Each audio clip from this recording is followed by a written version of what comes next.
Hi, I'm Tanya Rainier. I help entrepreneurs like you figure out exactly what it is that they should be doing in their business and systematize those things so that building a business is fun and it takes some of the overwhelm and confusion out of it.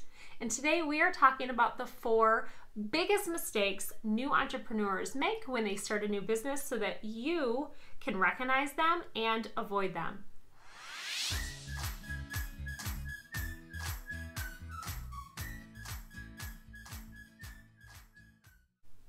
Starting a new business can be an emotional roller coaster.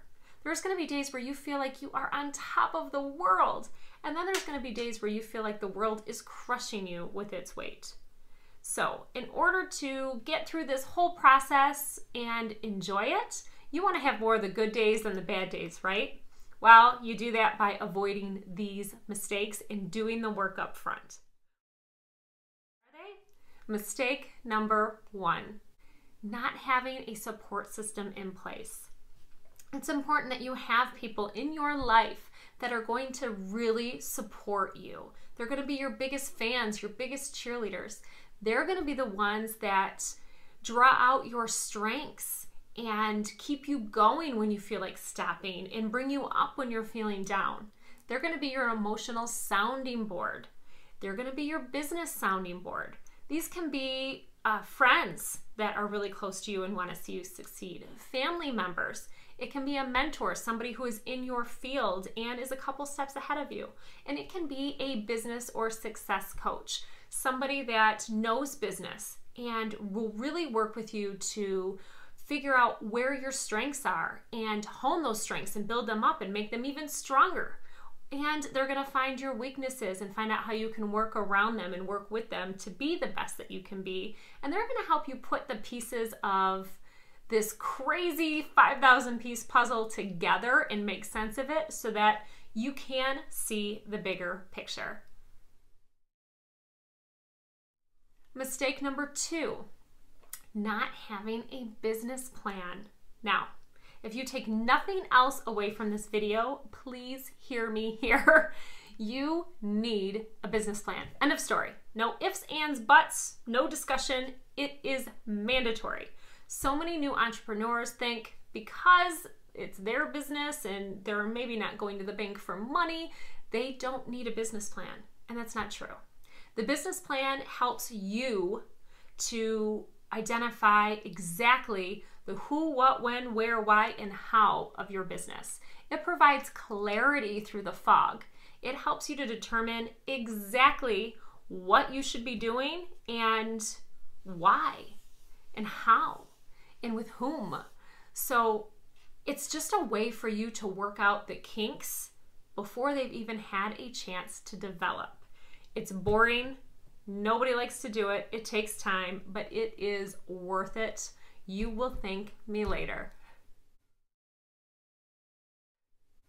Mistake number 3, doing things in the wrong order.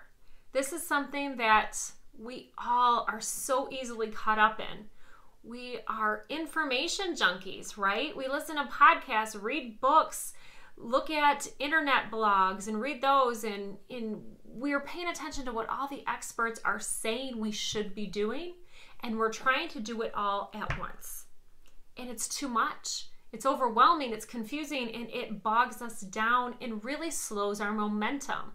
It's important to know what needs to be done and in what order, and to have that game plan mapped out in advance so that you know what you should be concentrating on, and that should be one thing at a time.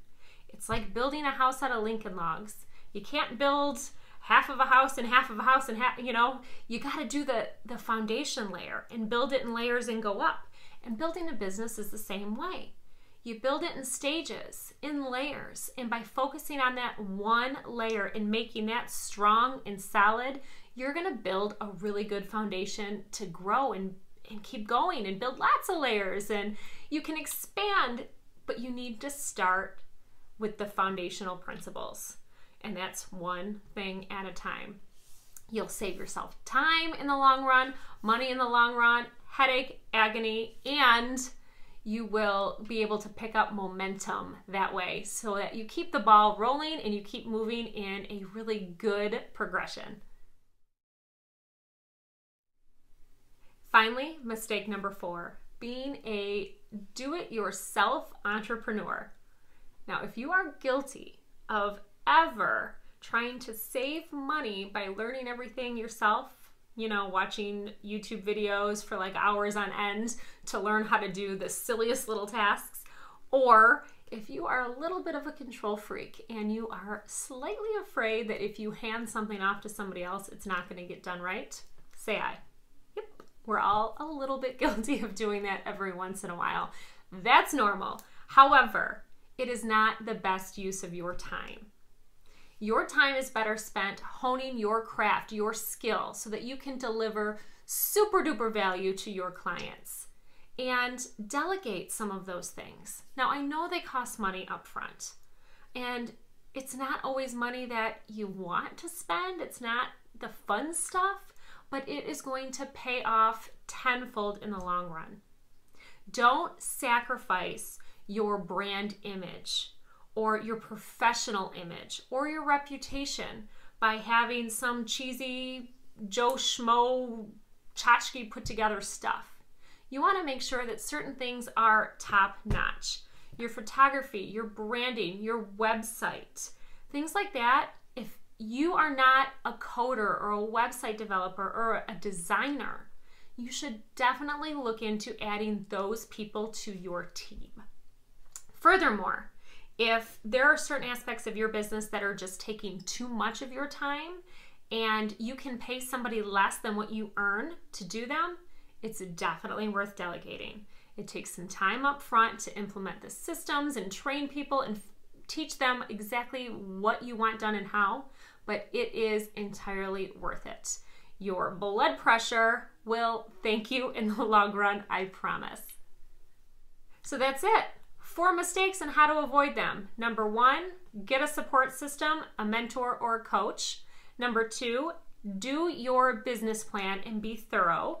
Number 3, make sure you figure out what to do in what order so that you can concentrate your focus on one thing at a time. And number 4, don't be a do-it-yourself entrepreneur.